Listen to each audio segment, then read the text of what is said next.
Jatuh tak talak suami, ditanya wanita lain, abang suami orang ke? Suami jawab, saya sudah ceraikan isteri saya dan tidak duduk sekali. Orang tanya suami dia, janda lah, dia nak ngorak. Ada bini dah lagi? Nikah ke dah lagi? Ke nikah dah? Tengok khabar ada bini dah. Saya cerai dah isteri saya. Nah, dah duduk sama dah. Faham tak lagi? Jatuh tak talak? Jawabnya jatuh. Okey? Tapi dia ada syarat dia. Kenapa? Walaupun dia pelawak, walaupun dia kurang, walaupun dia saja nak lebah, jatuh juga.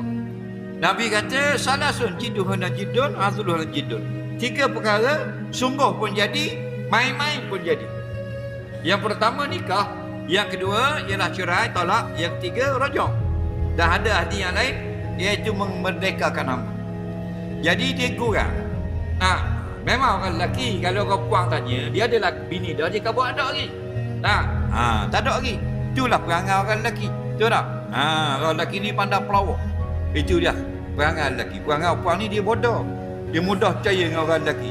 Faham lagi? Jadi mampu semua. Dua-dua ekor tak pakai lelaki. Lelaki kaki pelawak, puang bodoh. Faham lagi? Tapi bukan hak Haji ni lah, hak Bukit Buruh ni.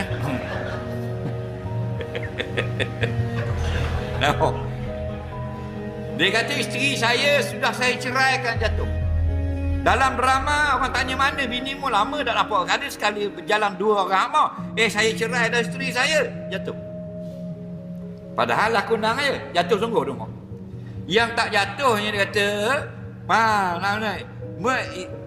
awak ni sebenarnya ada isteri ke tak lagi? Tak ada lagi, tak jatuh. Atau dia kata saya bujang, tak jatuh.